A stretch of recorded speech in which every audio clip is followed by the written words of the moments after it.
And it's been just under a week since we got back from upstate New York. What's been happening with the Jack campaign in the case? I think the biggest thing that's happened is that the Stephen Swan Humane Society has determined that Jack is not a dangerous dog.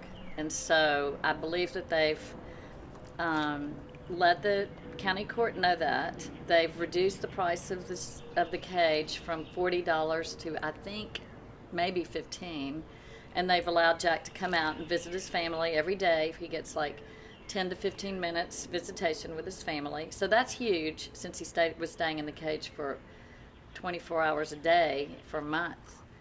And that, I think, and then they have a lawyer that's working pro bono for them from New York City that's coming up with the argument for the appeal.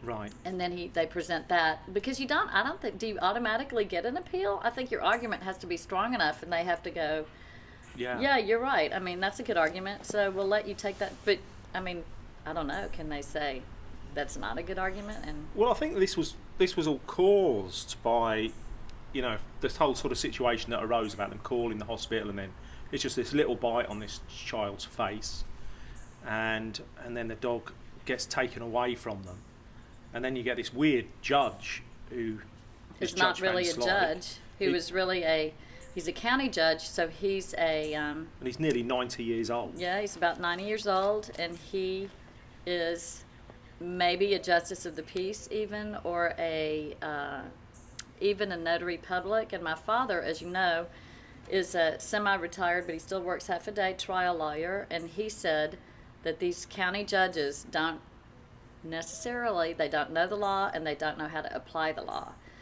And my father said that this is just tragic and immoral, what has happened to this dog.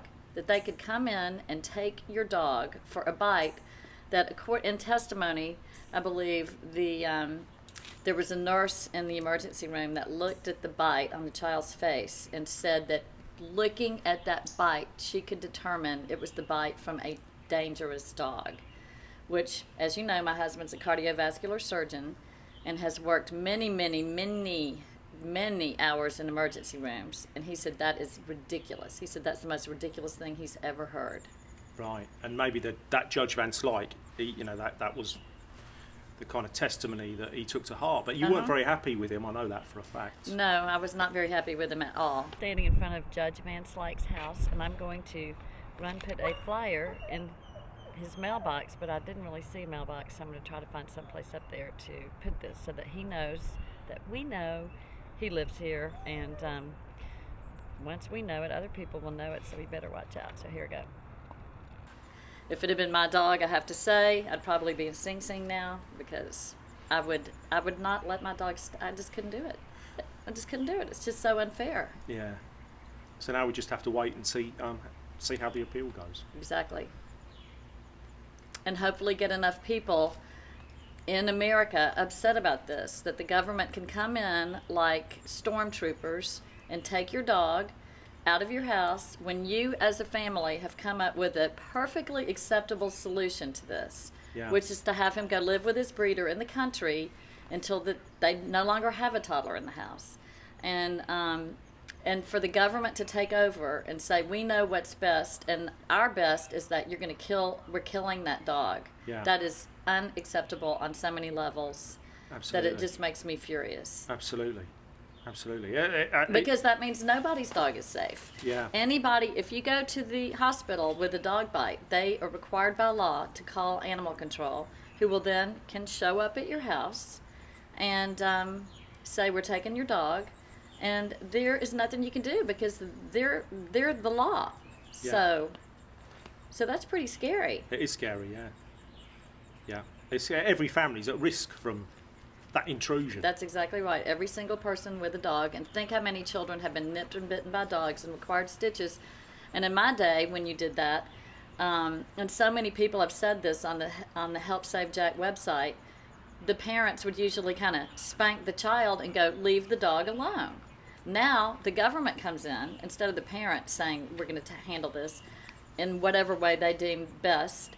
No, the government's coming in and saying, no, we don't trust you to handle it, so we're going to take it and we're just going to kill it. Yeah. Yeah, I That's mean, let's, crazy. yeah, and if anybody is watching this, please go to the Save Jack Facebook page. Right. And you have to put Ilion Community, Exactly. Ilion Community ILION.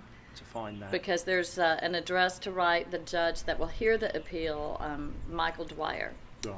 And I think the more, and also I believe people are writing Governor Andrew Cuomo, so that's good too. Yeah.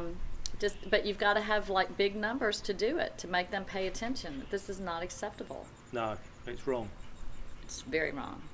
Okay. And it could happen to anybody. I think I've got enough of that. Okay? I think we've got enough. I could do something like that. We might be marked by the government police after this. God, well, it happens, doesn't it? It's like flipping out, it's like